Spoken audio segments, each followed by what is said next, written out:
Hello, welcome guys to my channel. It's me again, Danilo Sevilla. Today we will be doing something new in Filmora. This is what we called motion tracking. This application is only available in Filmora X or Filmora 10. So kung wala pa kayong version ito, I put a link sa ating description and click it and have it for free. Okay?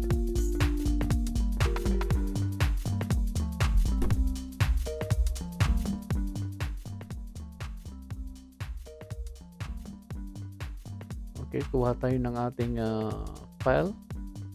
Click, tingnan natin muna itong dalawang ito. Then i-click natin. So, i-delete natin ito. And then, ilagay natin ito sa timeline. Okay, i-click natin ito kasi ito ang kanyang match na file. Okay.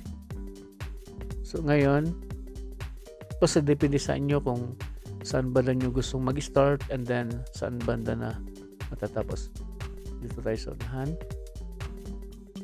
Okay, mag-start. Okay, diyan. And then, i-click natin ito. So, kung nakikita nyo itong icon, click this one. And that is motion tracking. Okay, ilagay natin sa tamang place itong kanyang tracker box. So ilagay natin sa kanya, and then i-click natin ito para i-track niya.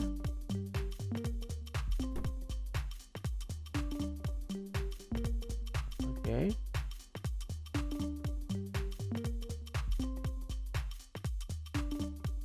okay, let's click OK. At pumunta tayo dito sa title. Okay, maghanap tayo. Yung title natin is okay, title lang. Ito lang yung walang yung default title lang tayo. Okay, nandun na. And then i-double click natin ito. Palitan natin ng pangalan. Okay. Gusto kong lagyan siya ng rider.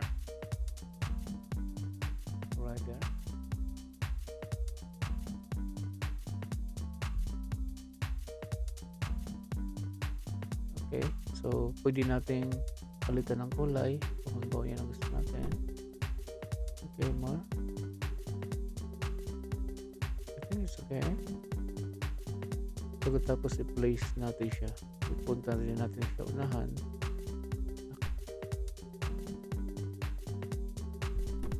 O dyan. Okay. And then, punta ulit tayo dito sa may i-double click natin ito. Itong ating video. And then, i-click natin ito yung under doon sa may tracking na ito. And then itong default title. Itong default title to, ito yung ginawa natin na title para sa kanya, yung rider na yan. I-click natin and then i-play natin. Okay? Okay, hanggang dito lang tayo mga kaibigan. Salamat po muli sa pagtangkilik o pagsuporta po sa ating channel.